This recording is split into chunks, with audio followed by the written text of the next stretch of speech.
అంటే రాజేష్ సింగ్ గారు మరి రాజీనామా చేసేంత ఒత్తిడి తీసుకొచ్చారు. మిగతా నాయకులు ఆ క్యాడర్ అంటూ ఇప్పటికీ బీజేపీలో ఉంది. మరి అదే క్యాడర్ ఉంటే మరి బీజేపీ ముందుకు పోదు అంటూ కూడా బీజేపీ అభిమానులు చెబుతున్నమాట.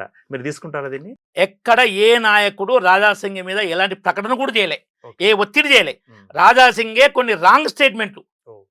బండి సంజయ్ గారి మీద కానీ కిషన్ రెడ్డి గారి మీద కానీ తప్పుడు మాటలు మాట్లాడి ఉమ్. ఏదైనా ఉంటే నువ్వు పార్టీ అంతర్గతంగా మాట్లాడుకోవచ్చు, ఆ స్వేచ్ఛ ఉంటుంది. ఉమ్. బయట మాట్లాడేటప్పుడు కొన్ని లిమిట్స్ ఉంటాయి. ఉమ్. పార్టీ కాంగ్రెస్ లాగా అడ్డగోలుకు మాట్లాడి ఉండదు. ఉమ్. ఏది రాజగోపాల్ రెడ్డి రేవంత్ రెడ్డి అడ్డగోలు తిట్టినట్టు జగ్గారెడ్డి తిట్టి మళ్ళీ ఓడు అధికారం కాంగ్రెస్ మళ్ళీ మెచ్చుకొని ఇలాంటి రాజకీయాలు. వరంగల్ కాంగ్రెస్ రాజకీయం ఎట్లుంది ఘోరంగా. ఉమ్. మన కొండా సురేఖ బిడ్డ రేవంత్ రెడ్డి ఏమన్నది, ఉమ్. అవి బీజేపీలు ఉన్నాయి. కవిత అన్ని అంటుంటే లాస్ట్ సస్పెండ్ అప్పటిదాకా ఏ ఒక్క నాయకుడు మాట్లాడలే. రైట్ అండి. ఇంకొక విషయం కూడా మరి ఇప్పుడు స్టార్ క్యాంపెయినర్లను మరి బీఆర్ఎస్ కానీ బీజేపీ కానీ దింపుతున్న పరిస్థితి మనం చూస్తున్నాము. అంటే ఇంకా కాంగ్రెస్ ఇంకా దింపలేదులేండి.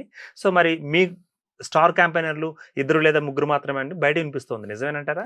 ఎందుకని బీజేపీకి ఉన్న స్టార్ క్యాంపెయినర్లకు ఈ 2 పార్టీలకు లేరు.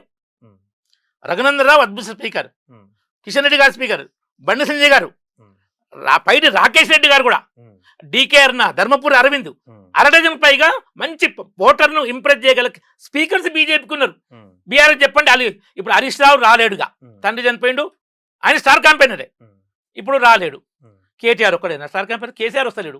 వచ్చినా కేసీఆర్ మళ్ళీ నెగటివ్, మళ్ళీ కాళేశ్వరం వచ్చి అది కూలేశ్వరం అయింది, నువ్వు దోచుకున్నావు, అప్పుల తెలంగాణ, ఆత్మహత్యల తెలంగాణ, తాగుబోతుల తెలంగాణ చేసాం ఇష్యూ వస్తుందని భయానికో లేకుంటే ఎందుకు ఆయన రావట్లేదు.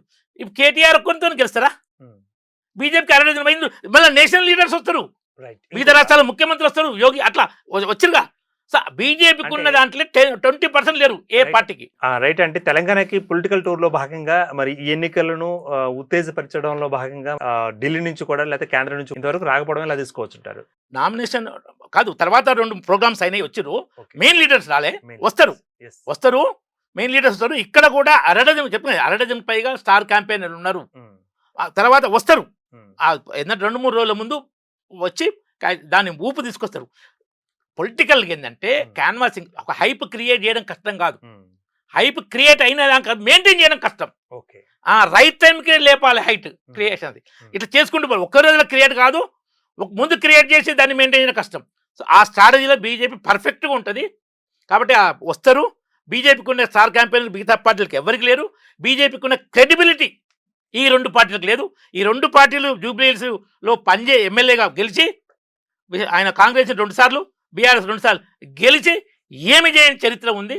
బీజేపీకి ఏంటంటే గుజరాత్ కానీ, ఉత్తరప్రదేశ్ కానీ, ఉత్తరాఖండ్ కానీ వరుసగా గెలుస్తుంది. కాంగ్రెస్ పార్టీ నేను అడుగుతున్నా, 2014 నుంచి ఏ ఒక్క రాష్ట్రంలో 2వ గెలవలే.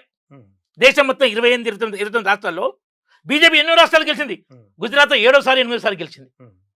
అది ఎందుకంటే బీజేపీ పర్ఫార్మెన్స్ అట్టుంటుంది. మోడీ గారు కూడా 3 సార్లు ముఖ్యమంత్రిగా, 3 సార్లు ప్రధానమంత్రిగా, ఎమ్మెల్యేగా, ఎంపీగా ఓటమి ఎరుగని ధీరుడు. అంటే ఓకే రామిరెడ్డి గారు, ఇప్పుడు ఇంట గెలిచి రచ్చగలమంటారు, రచ్చ గురించి చెప్తున్నారు మీరు. ఇంట గెలిచేది ఎట్లా అంటారు?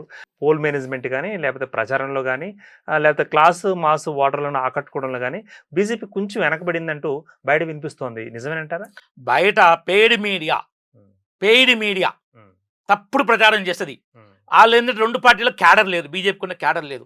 డబ్బులతోని పెయిడ్ మీడియాతోని ఒక అంటే మనకు భ్రమ కల్పించే ప్రయత్నం చేస్తారు. దాన్ని భ్రమ మొదలొచ్చిన తర్వాత ఆ భ్రమలను పటాపంచలు చేయగల కెపాసిటీ బీజేపీకి ఉంటుంది. బీజేపీ ఏంటంటే మొన్న ఎంపీలు కాకుండా ఎమ్మెల్సీ 3 గెలిచిన మేము. మరి ప్రజలు మా దిక్కులు లేరని బీజేపీ ఇంట గెలవలేరు ఎట్లా అంటారు?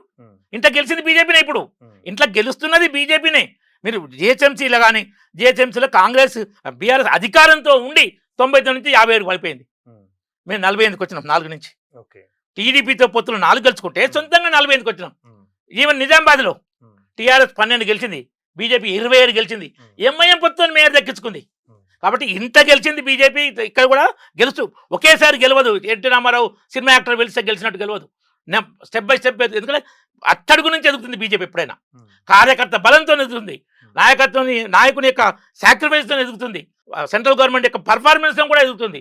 అవన్నీ ఇప్పుడు తెలంగాణలో బీజేపీ. అంటే ఇప్పుడు రాజకీయాల్లో కూడా మరి స్పీడ్ కావాలని చాలా మంది కోరుకుంటున్నారు, చాలా మంది మనం చూస్తున్నాం. అంటే కుందేలు తాబేలు పోటీలాగా మేము నెమ్మదిగా వస్తామంటే మరి గెలిపోవటంలో మీరు అనుభవించాల్సిందే కదా. నేను వెనకబడ్డ కుందేలు అంటారా? తాబేలు అట్లా అంతా అది చెప్పట్లేదు, అది ఇక్కడ పనికిరాదు. కానీ ఉమ్, హైప్ క్రియేషన్ ఒకేసారి ఏంటంటే సినీ గ్లామరు, ఉమ్, మిగతా ఏదైనా స్టేట్మెంట్తో నేను పేదరికం రద్దు చేస్తాను స్టేట్మెంట్ ఇస్తే కదా, ఉమ్. గరీబీ హటావు, గరీబీ హఠావో.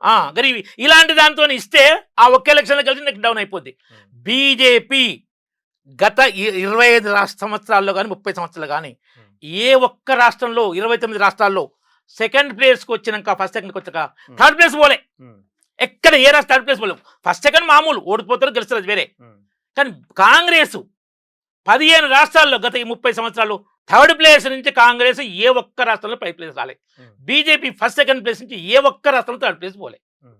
కాబట్టి ఆ బీజేపీ ఆ నెమ్మదిగా అంటే కుందేల్లాగా అది కాదు, గ్రౌండ్ స్ట్రాంగ్ చేసుకుంటూ పెరుగుతుంటుంది. మెంబర్షిప్, ఉమ్, ట్రైనింగ్, ఓకే. బూత్ కమిటీసు, శక్తి కేంద్రాలు, ఉమ్, మండల్, ఈ విధంగా పని చేసుకునేది బీజేపీ ఒక్కటే.